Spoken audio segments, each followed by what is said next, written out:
चलिए next question, question number 21। अब question number 21 कहता है what is the return of security if it has the following characteristics. Standard deviation दिया है 20%, standard deviation of market portfolio दिया है 15%, return of market portfolio दिया है 13%, कोरिलेशन कोएफिशिएंट दिया है 0.8 और रिस्क फ्री रिटर्न दिया है 7%। क्वेश्चन कहता है what will happen to the required return if the standard deviation for the security will be higher. C bit कहता है what will happen if the correlation coefficient was less, and then D bit कहता है can you state me what is the relation between a required return and market risk. तो जरा चार bits which you have to find. मैं क्या कहता हूँ, पहला बिट तो हम ढूंढ सकते हैं ना, हमें पहले बिट में क्या पूछा है बड़ी, रिटर्न चाहिए, तो कहना है इसे एज यूजुअल पहले हम क्या निकालेंगे, बीटा। चलिए, so beta is equals to correlation coefficient into standard deviation of security क्या है 20 और market का standard deviation 15. what is your beta 1.067 और फिर आएगा required return which is RF plus beta RM minus RF, so that is 7%. beta is 1.067, return on market is 13 and RF is 7. बताइए what will be my required return 13.4%। ये आपका first bit का answer आ चुका 13.4%।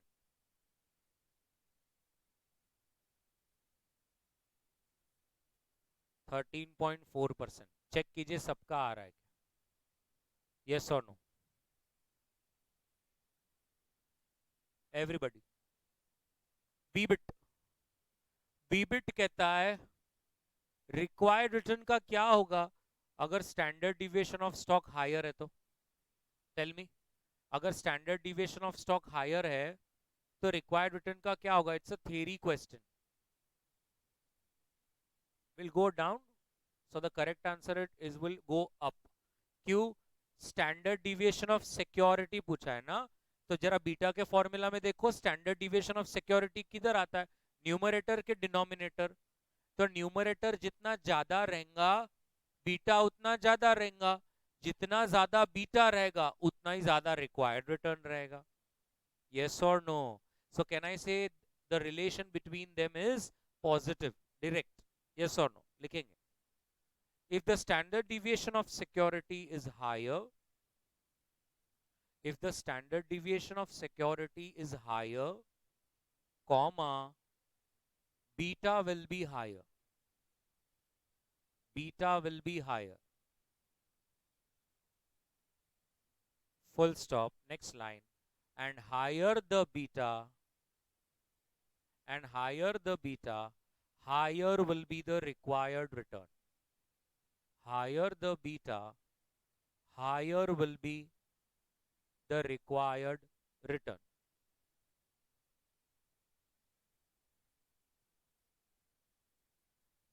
Perfect. Tell me what about C?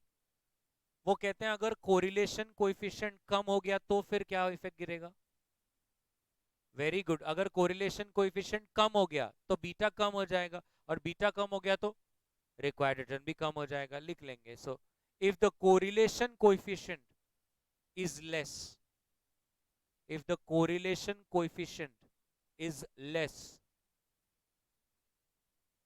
comma, beta will be less, beta will be less,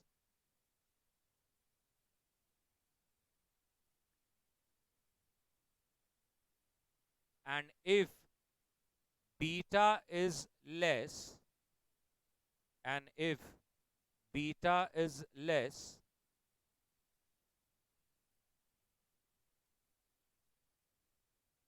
required return will also be reduced, required return will also be reduced।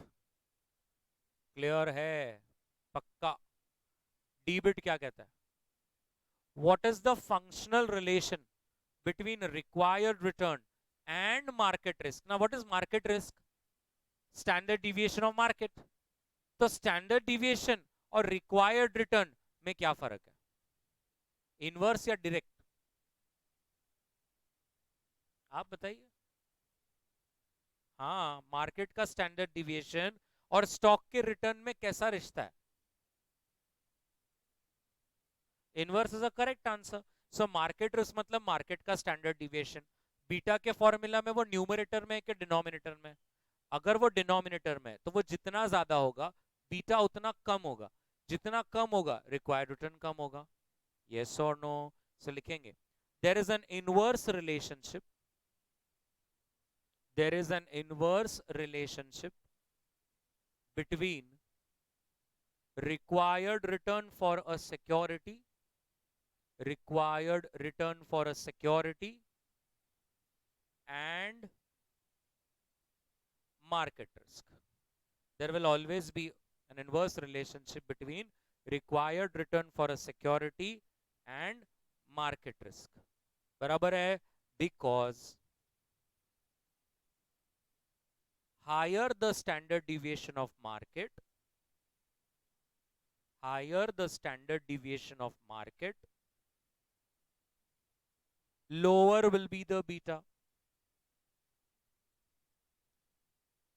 and lower the beta, lower will be the required return for a stock, and lower the beta,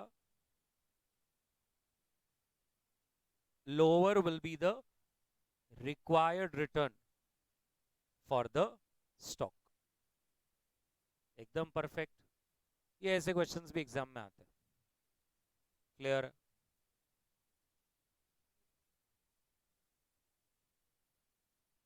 बड़ी done क्या? Question 22, question 22 में क्या लिखा है? Current price अगर 10 रुपए है और आपको लगता है कि आपको 1 रुपए का डिविडेंड मिलेगा, और आज से 1 साल बाद अगर प्राइस 10 रुपए हो सकती है, 11 रुपए भी हो सकती है, 12 रुपए भी हो सकती है, और वो उनकी रिस्पेक्टिव प्रोबेबिलिटी के साथ बताया गया है, तो सबसे पहले तो वो ये पूछ रहे हैं तो फिर क्या चांसेस है, प्राइस क्या रहेगी? फिर नंबर 2 बी बिट कहता है what will be the probability distribution 1 year rate of return.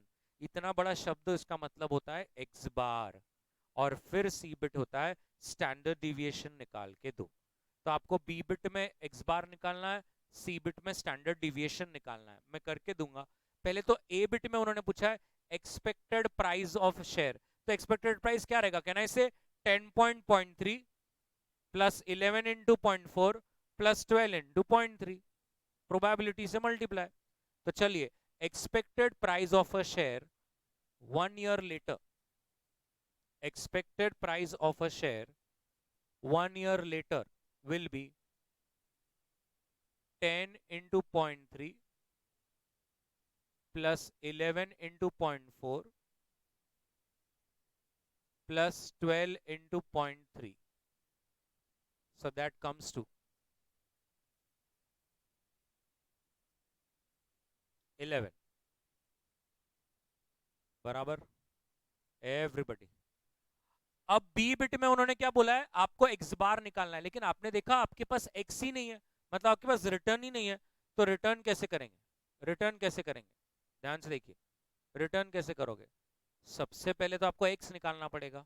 अब कैसे निकालेंगे? ध्यान से देखिए, एक ऐसा चांस है कि आज से 1 साल बाद प्राइस क्या रहने वाली है? 10, तो closing minus opening, opening price तो 10 ही है, और डिविडेंड 1 रुपया मिलने वाला वो कंफर्म है, अपॉन 10 इंटू 100, 10%। समझ में आया? दूसरा सिनेरियो ये है कि आज से 1 साल बाद प्राइस 11 रहेगी,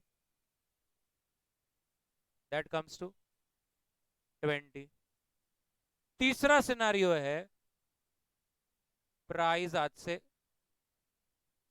12 रहेगी, तो सिनेरियो आएगा 30। अब बताइए, क्या मेरे पास एक्स आ गया? 1 मिनट, क्या मेरे पास पी है? क्या पी है सर? 0.3, 0.4, 0.3। तो इससे मुझे पी एक्स निकल जाएगा, which will be my X bar, और फिर मैं x minus x bar, x minus x bar square P into X minus x bar का स्क्वायर, यस और नो, और इससे आपको क्या मिल जाएगा, स्टैंडर्ड डिविएशन, यस और नो। चलिए कर लीजिए, आया सबका, बताओ आंसर्स। एक्स बार बोलो कितना आ रहा है, 20, ओके। और आपका summation X minus x bar मतलब P into summation X minus x bar 60, और स्टैंडर्ड डिविएशन 7.75, आया सबका, पक्का।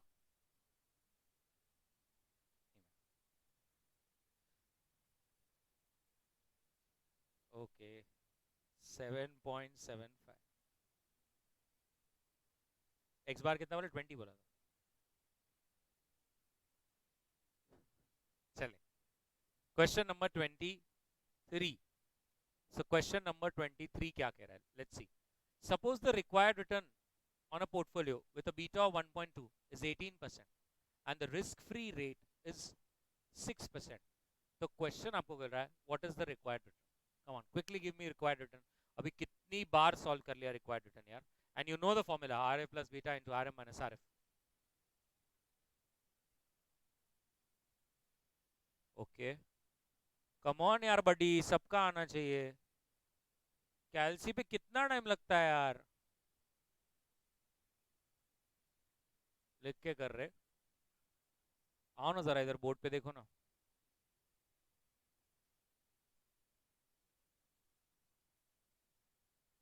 बडी बोर्ड पे देखो ना,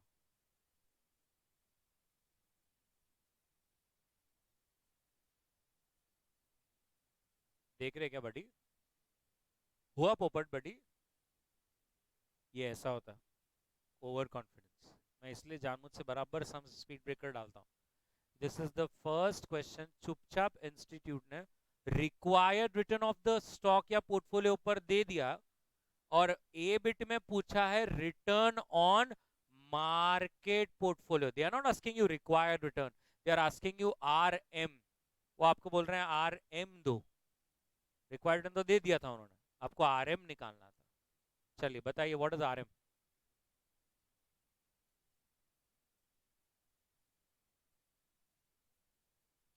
16, 16, चेक कीजिए सबका 16 आ रहा है।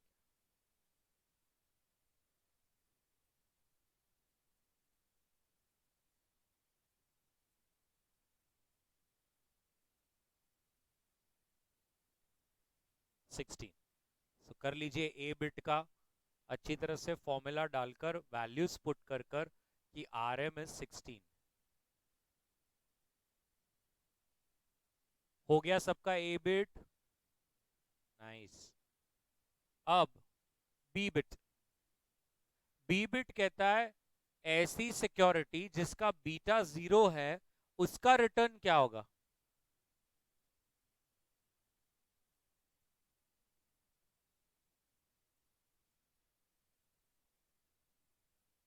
सो द करेक्ट आंसर इज 6%।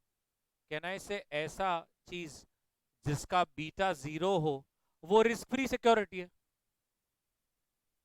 जिसका बीटा 0, बीटा 0 मतलब क्या, रिस्की नहीं है, रिस्की नहीं है उसको क्या बोलते हैं, रिस्क फ्री। रिस्क फ्री का रिटर्न कितना है, 6%। बट फिर भी वैल्यू में डालकर बता रहा हूं, इस तरह से आपका रिक्वायर्ड रिटर्न 6 आता है।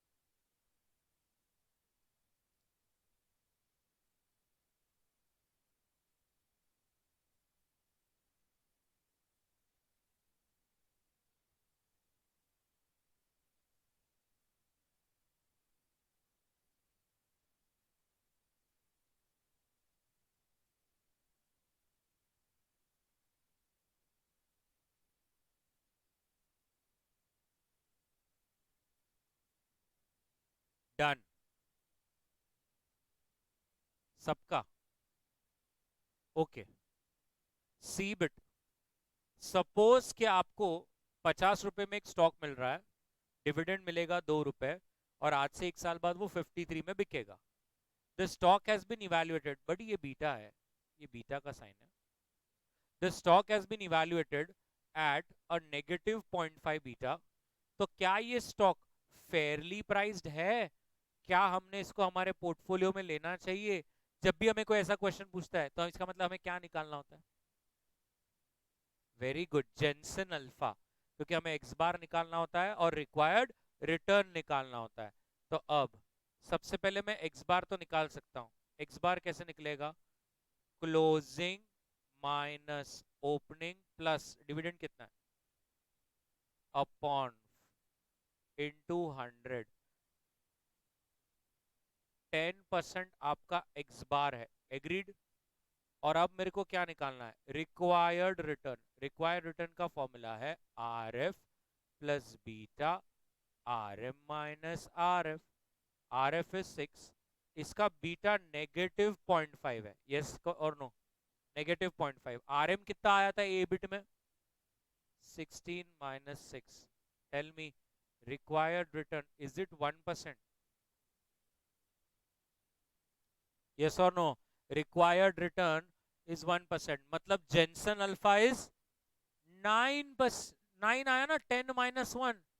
अब इतना पॉजिटिव है, इसका मतलब तो ये स्टॉक आपने अपने पोर्टफोलियो में लेना ही चाहिए। तो आइए थर्ड बिट, सबसे पहले लिख देंगे एक्स बार, और एक्स बार बना लीजिए पहले। Closing minus opening plus dividend upon opening into 100, and answer आएगा 10%। This is your C bit. So आपका एक्स बार है 10%,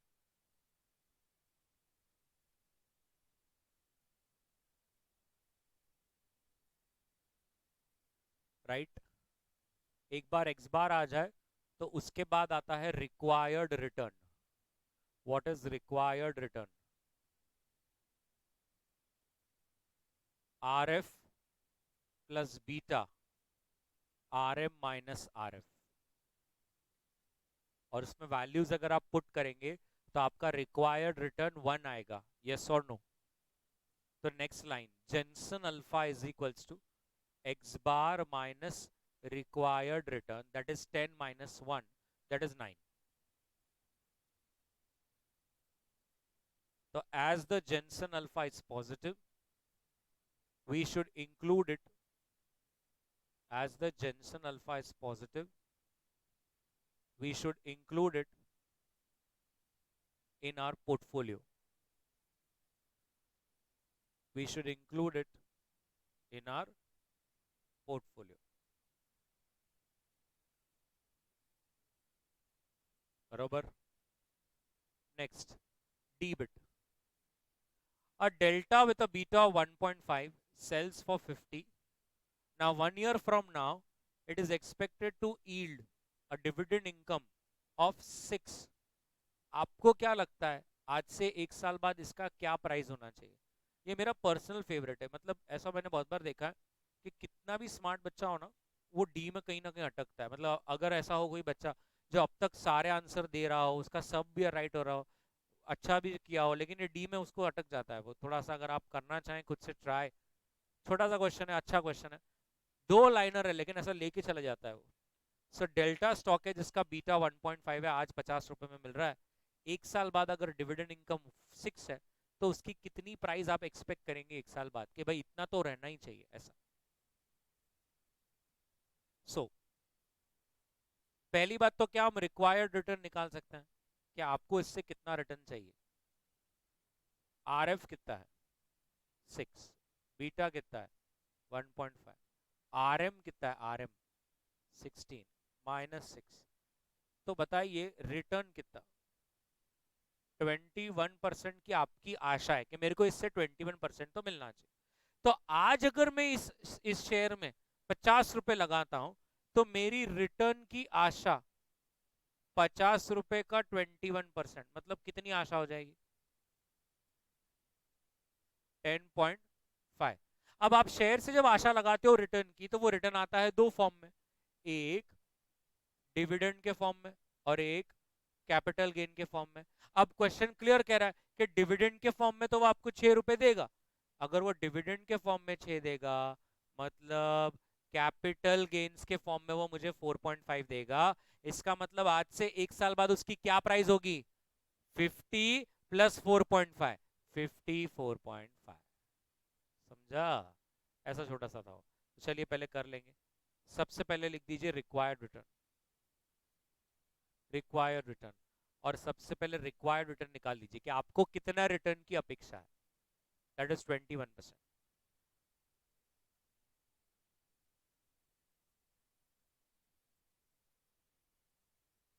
दैट इज 21%।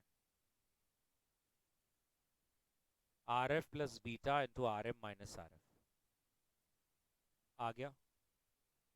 21% तक कर लिया सब। Next line, if we invest 50 rupees today, if we invest 50 rupees today, comma, our return will be, our return will be 50 into 21%, that is 10.5.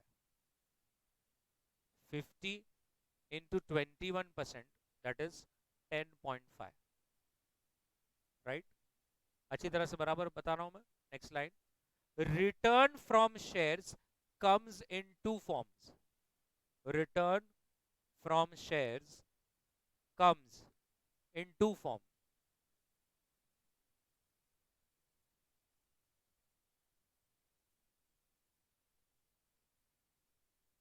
Dividend and CG. Dividend and CG. Next line, therefore, ऐसा बता दीजिए ना कि 10.5 से ऐसे दो breakup कर दीजिए कि भाई डिविडेंड के फॉर्म में 6 रुपया आ रहा है, मतलब सीजी के फॉर्म में 4.5 रुपए मिलेंगे।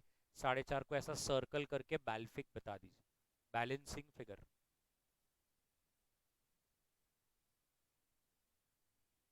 मस्त। एक लाइन छोड़ के, therefore price after 1 year, price after 1 year will be, price after 1 year will be 50 plus 4.5, 54.5.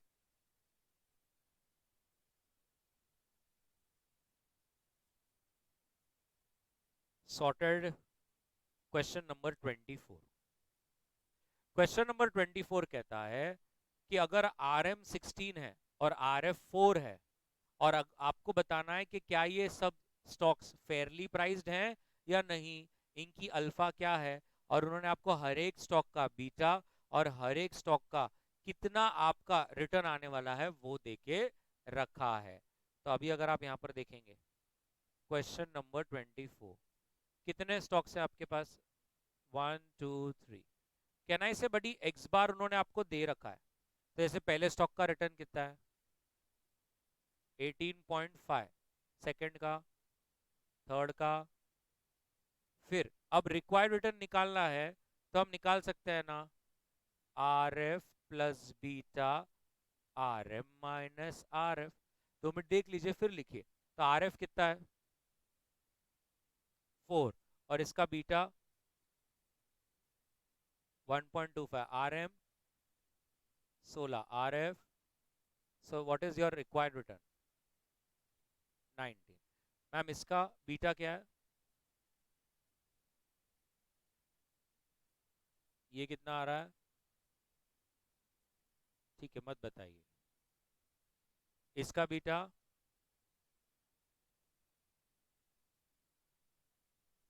बराबर जेंसन अल्फा, इस केस में क्या होगा, -0.5, इस केस में, और इस केस में बराबर है। तो अब conclusion, can I say this is overpriced, this is fairly priced, and this is underpriced. तो फिर एक आ जाता है decision, sell, hold, buy. Clear. चलिए बना लीजिए पूरा ऐसा डब्बा अच्छी तरह से, प्रॉपर बनाइए पूरा।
डन बडी, एकदम क्लियर है।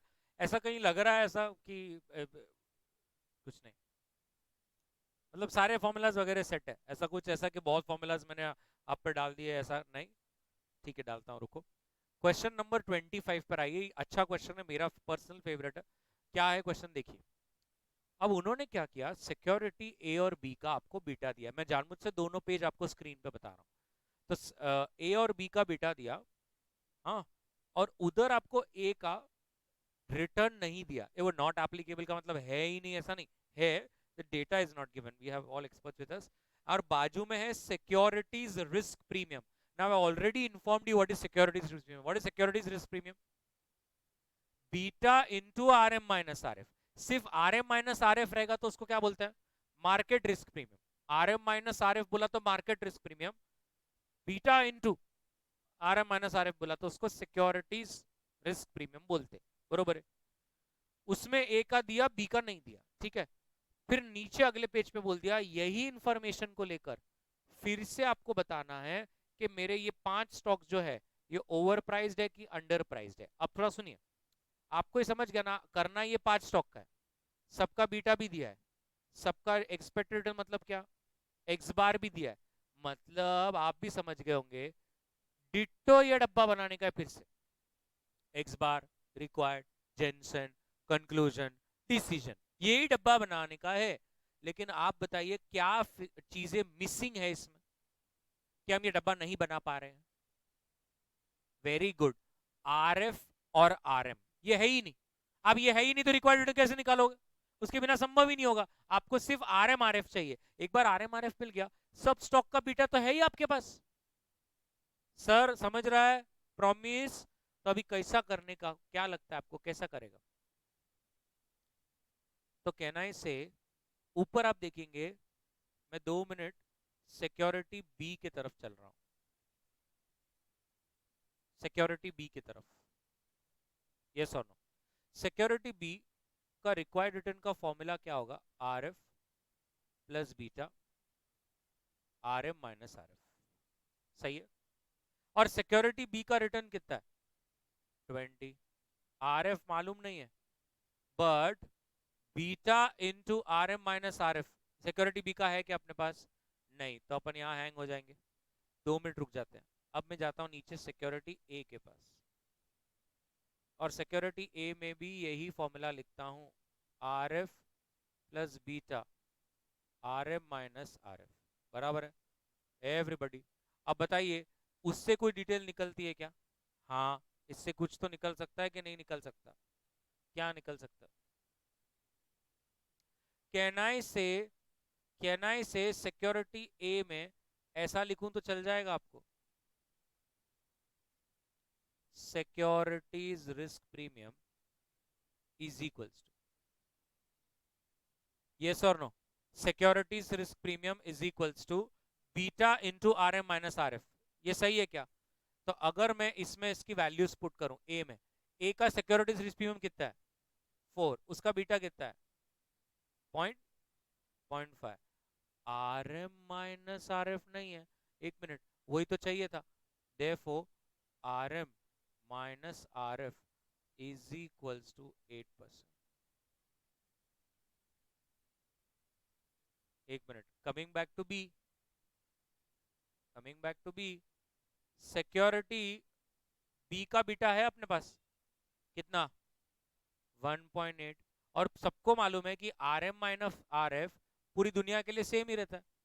वो R M minus R F की वैल्यू यहां पर पुट करेंगे तो आपको ऑटोमेटिकली आर एफ मिल जाएगा 5.6। और एक बार आपको आर एफ मिला तो R M minus R F की वैल्यू में डालेंगे तो आर एम भी मिल जाएगा। Sure sir? आप जैसा देख रहे हैं, मुझे मुझे डर लग रहा है सर। मैं पूरा अभी यहाँ पे करके भी देगा। ये देखिए, सिक्योरिटी बी में पहले अपन एक फॉर्मूला लिखेंगे, रुके ट्रेन जा रही है। Securities risk premium is equals to beta into R M minus R F, ये फॉर्मूला सबको सही है क्या? अब सिक्योरिटीज रिस्क प्रीमियम है क्या बी का? है।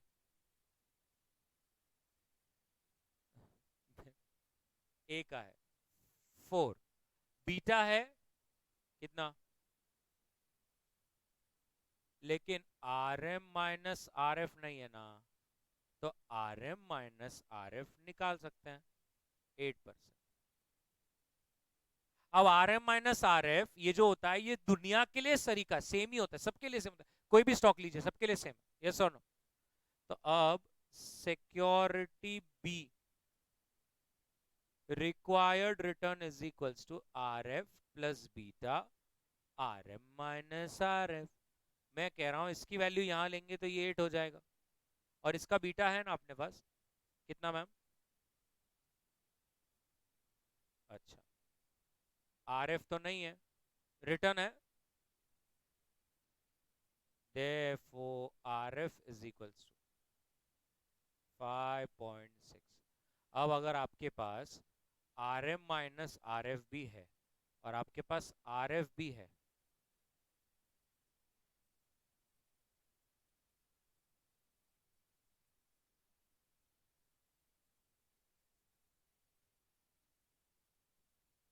यस और नो, परफेक्ट।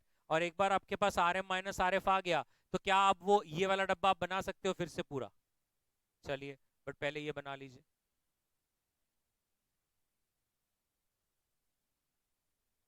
पूछते बच्चे क्यों नहीं निकाला, चलिए सिक्योरिटी ए और सिक्योरिटी बी, ये दो सिक्योरिटी से हम आर एम और आर एफ निकाल रहे हैं।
डन। अब आप वो डब्बा बनाएंगे सेम ऐसा ही, और आप मेरे को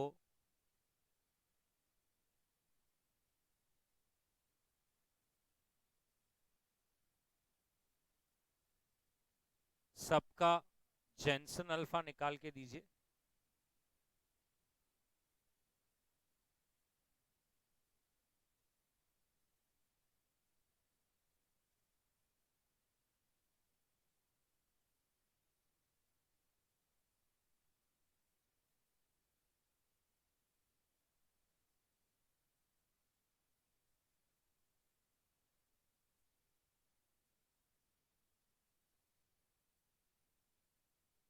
डन बडी, टेल मी, तो पांचों स्टॉक्स का मुझे बताइए ना। तो पहला जो स्टॉक है उसका जेंसन अल्फा क्या है, सेकंड, थर्ड, फोर्थ, 1.14, 1.4, अच्छा -0.6, अच्छा ऐसा minus plus minus plus minus plus. तो जो माइनस है वो आप बोलेंगे ओवर प्राइज्ड है, ओवर वैल्यूड है, और जो पॉजिटिव है वो आप बोलेंगे अंडर वैल्यूड है, अंडर प्राइज्ड है, यस। और डिसीजन तो ऑब्वियसली आपको पता है बाय और सेल, मतलब sell buy sell buy sell buy. बरोबर है, बहुत बढ़िया। Question number 26। क्वेश्चन 26 कहता है धनपत जो एक इन्वेस्टर है, उसका स्टैंडर्ड डिविएशन स्टॉक का 5 है, कोरिलेशन कोएफिशिएंट 0.75 है, और मार्केट का स्टैंडर्ड डिविएशन 4 है, रिस्क फ्री 6 है, मार्केट पोर्टफोलियो 11 है। धनपत कह रहा है जरा मुझे बताएंगे क्या, क्या मैंने ये स्टॉक खरीदना चाहिए, क्या है इसका required return. You know this. चलो, बीटा, सबसे पहले बीटा स्टॉक का और मार्केट का स्टैंडर्ड डिविएशन। बीटा 1 आ रहा है क्या?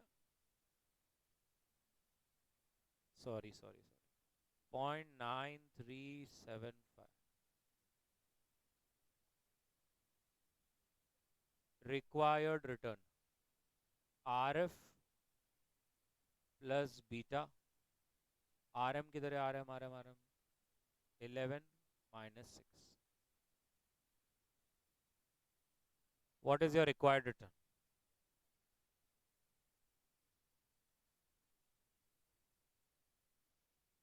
10.68,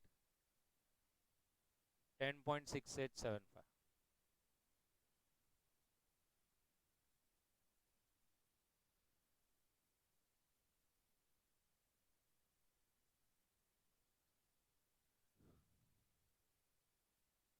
5-5 मार्क के लिए आते, 5-5 मार्क के लिए सौरभ जी। बच्चे रॉन्ग करते, बच्चे इसको छोड़ के आते, बोलते आया ही नहीं, बोले सर मेरे को। तुम्हें ऐसा लगेगा? तुम्हें क्या लगता है? तुम्हें ऐसा लगता है? सोचो मुझे 10 साल से कैसा लगता होगा। सच है कि नहीं? जब ऐसा क्वेश्चन मैं देखता हूँ और कोई मुझे अपना कहता है सर मेरे को आया ही नहीं, मुझे ऐसा लगता है जोर से झापड़ दूं। बट ऐसे वॉयलेंट थोड़ी हो सकते अपन, एक समाज में रह रहे हैं। नहीं, क्योंकि मेरा नेचर है अपन अटैच हो जाता है, अपना लगता है ये क्यों नहीं आया, अब ये तो करने है ज्यादा, इतना पता है तेरे को यार तू, फिर लेकिन वो बेचारा भावुक हो जाता। मैं ब्लैंक हो गई, मेरे को समझ में ही नहीं आया, फिर आप कुछ भी नहीं कर सकते। You just have to support them. But and again मैं फिर से बोल रहा हूँ, उसमें ऐसा नहीं है कि तुम लोगों को याद रहेगा और अब तक की जितनी भी जनरेशन ने दिया वो सब नहीं।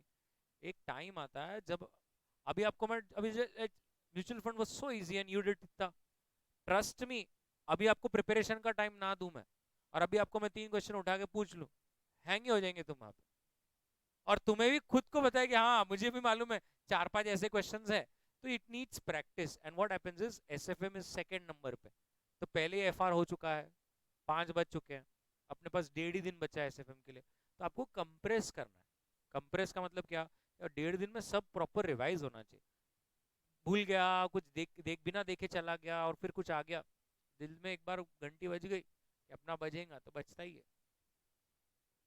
अगर आप देखेंगे मेरा ऐसा गणित चलता है, अभी 110 क्वेश्चन है इसके अंदर, मैं ऐसा भी सोचता हूँ 10 भी रोज हो गए तो भी चलता, क्या होगा, 11-12 दिन चैप्टर चलेगा। आपको ये समझना है कि आज जब इसने 10 क्वेश्चन लिए, 12 क्वेश्चन लिए, 15 क्वेश्चन लिए, इसमें 3 ही क्वेश्चन वर्थ इट थे, बाकी तो रिपीट ही मारा इसने अपने को। तो वो आपने वैसे भी कैंसिल कर देना है, आपको एक जगह पे वो आपको बस लिख लेना है कि ये 3 मुझे आज, ये 3 ऐसे थे कि वर्थ इट थे, आज मैं आया घर से इसके पास सीखने, तो ये 3-4 क्वेश्चन ऐसे लगे कि चलो इसमें कुछ था जिसमें अपन सीख सकते। वो ऐसे आपके ये 110 में से एक 30-35 क्वेश्चन का एक पेज पे कहीं तो भी लिख के रहना चाहिए कि जब मैं पोर्टफोलियो रिवाइज करेगा ना, ये 35 क्वेश्चन नहीं करने मेरे को, बस ये 35 करे तो मेरे को आ ही जाता। ऐसा मेरा काम क्या है, मैं तो जानबूझ से रिपीट रिपीट लूंगा ही, क्योंकि मुझे तो मॉक आरटीबी सजेस्टेड, मुझे यहाँ से और भी चलना है ना सर। तो बच्चा बोलता हूँ उसने सजेस्टेड लिया नहीं, आरटीबी कवर करना नहीं वो। जबकि मैं बहुत बार बोलता हूँ कि अरे सेम ही चाहिए, नंबर सेम है ना, झूठ मत बोल, बोले तू तू क्यों नहीं ले रहा, सेम है तो क्या हो गया। इसलिए आप मेरे पर्सपेक्टिव से तो मुझे तो रिपीट भी लेने पड़ते, मैं जानबूझ से रिपीट फिर कैसे लेता हूँ, एक ही टाइप का एक सरीका लूंगा तो आपको ऑटोमेटिक लर्न हो जाता है, तो आपको लगता है अरे तो भगवान ने पूरा इतने फॉर्मूला लर्न करा दिया। जानबूझ से एक टाइप के पहले साथ में ले लेता हूँ, तो आपको लर्न हो जाता है, फिर दूसरा टाइप आएगा, फिर उसके बहुत सारे सेम आएंगे। इसलिए तो अब कोई भी फैकल्टी, मैं हूँ या कोई भी क्लासेस में, आप देख रहे होंगे सम की सीक्वेंस लाइन से नहीं जाता कोई भी। जंबल डप भी याद है, जंबल डप में हमको मजा नहीं आ रहा, जंबल डप जाने में हमको एक टाइप के सम सम एक साथ लेने के रहते, ऐसा सब। आइए मैम यहाँ पर मैं ना यहाँ पर, अरे मैम शर्म आ रही मुझे। आइए, come to question number, yes yes yes yes yes, ये वाला क्वेश्चन हम ले लेंगे, question number 12। Question number 12, so come, question number 12 क्या है? क्वेश्चन नंबर 12 कहता है 5 म्यूचुअल फंड्स है बड़ी, 5 म्यूचुअल फंड्स, और सब म्यूचुअल फंड्स का क्या है? बीटा भी है। अब वो कह रहे हैं कंपनी 20% इन्वेस्ट करती है फर्स्ट 2 म्यूचुअल फंड्स में, और इक्वल अमाउंट इन्वेस्ट करती है म्यूचुअल फंड सी, डी और ई में। तो इस पोर्टफोलियो का बीटा क्या होगा? अभी देखिए, आपने आज तक एक चीज का बीटा निकालना सीखा। कैसे सीखा भाई? रिटर्न, फिर स्टैंडर्ड डिविएशन, फिर कोवेरिएंस, फिर आर से आप पहुंचे बीटा पे।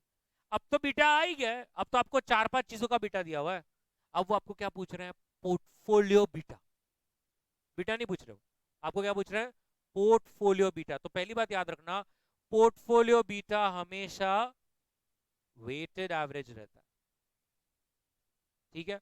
कभी किसी ने पूछा पोर्टफोलियो बीटा कैसे निकालेंगे? वेटेड एवरेज बीटा निकालेंगे। ठीक है? अब मेरे को बताइए, इन्होंने क्या बोला? 20% इन्वेस्ट कर रहे हैं पहले 2 म्यूचुअल फंड्स में, मतलब कहना है इसे ए में भी 20 और बी में भी 20। एक मिनट, अगर 20-20 इन्वेस्ट हो गया तो कितना बच गया? 60। और कितने म्यूचुअल फंड बच गए? 3। और उन्होंने क्या बोला? इक्वल पैसा डालेंगे वो 3 में, 20-20-20। इसका मतलब सब में ही 20 है, यस और नो? एक मिनट, तो सॉल्विंग कैसा रहेगा? इधर देखिए, question number 12, calculation of portfolio beta. Stock क्या है? ए, बी, सी, डी, ई, बरोबर है? ये स्टॉक्स आ गए आपके। मुझे सबके बीटा बताइए।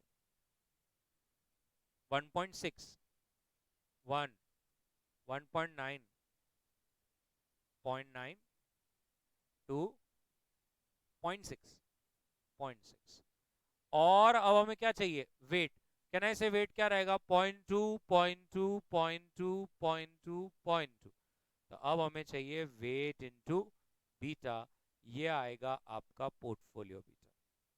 क्या आप एक बार मुझे बता देंगे कैलसी पे करके? यस।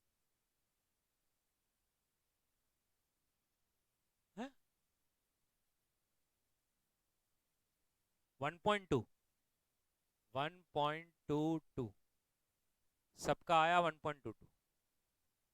उसके बाद क्या लिखा है उन्होंने? बीबिट।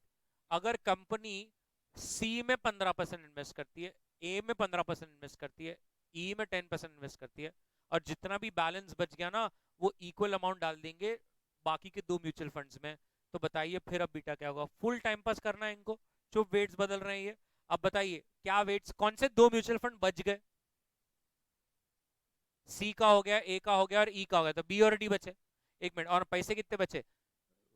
15, 15 और 10, 40 इन्वेस्ट हो चुका है, बच गया कितना? 60। तो 30-30 डालने वाले उसमें। एक मिनट, मतलब आप फिर से यही सॉल्व करने वाले हो? फिर से आपके पास यही बेटा रहेंगे वेट्स। ए का वेट बताइए क्या है? वेट 1.5। बी का तो मैंने ही बोला 0.3, और डी का भी मैंने बोला 0.3। सी का, उसका भी 0.15, और ई का ये हो रहा है क्या? 1। क्योंकि मुझे क्या है, डर लगता है। वेट इंटू बीटा बराबर है, तो इधर आपका फिर से क्या आएगा? आंसर आ जाएगा। और ये बीटास तो है यहाँ पर।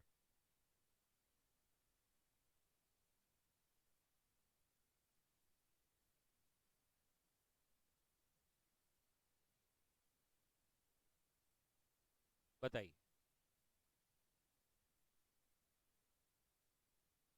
1.335, ऐसा?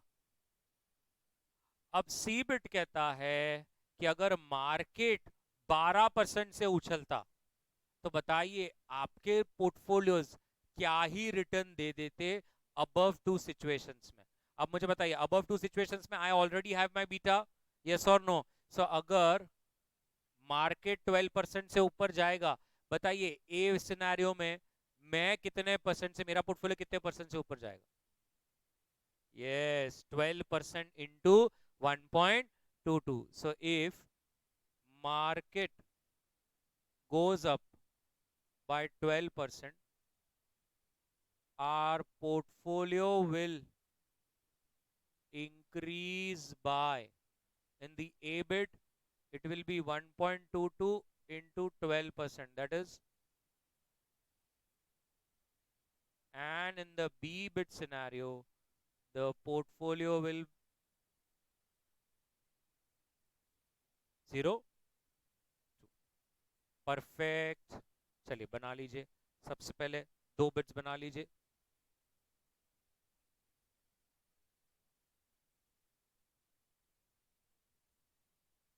कैलकुलेशन ऑफ पोर्टफोलियो बीटा और बी बिट में भी सेम.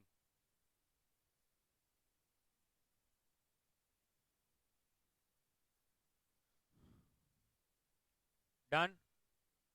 और ये लिख लीजिए, so if the market goes up by 12%, our portfolio will increase by.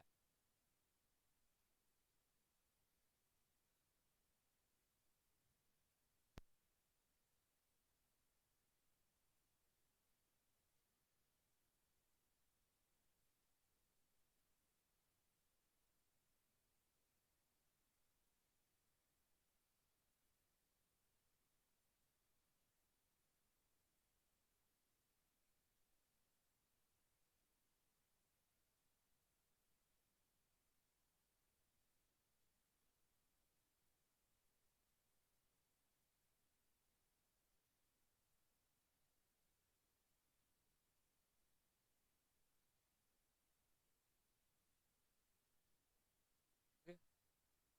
चलो. ओके. 13 हो गया, 14 हो गया, 15 हो गया, 16 भी हो गया, राइट?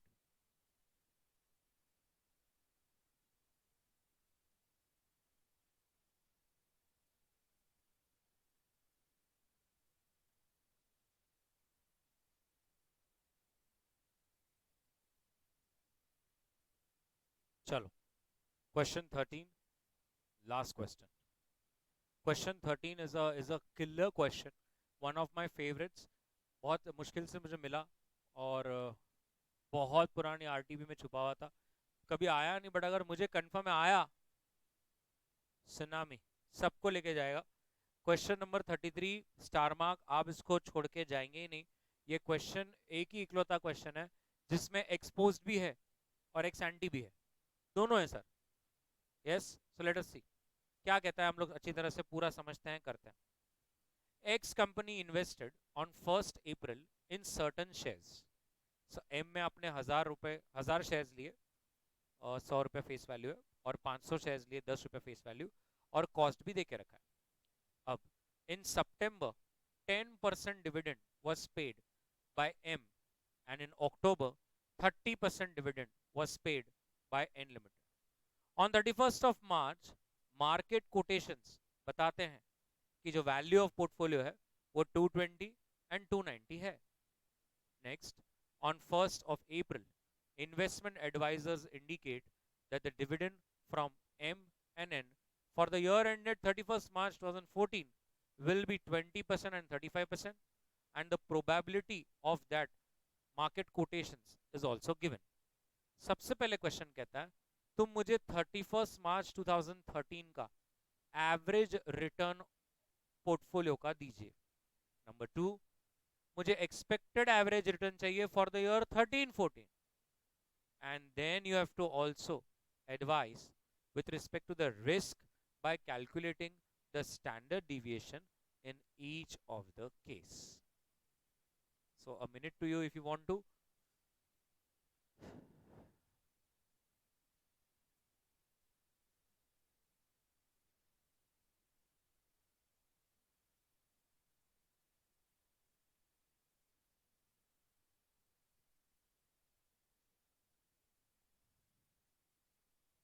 So आप समझ रहे होंगे, अगर मैं 2 मिनट के लिए एक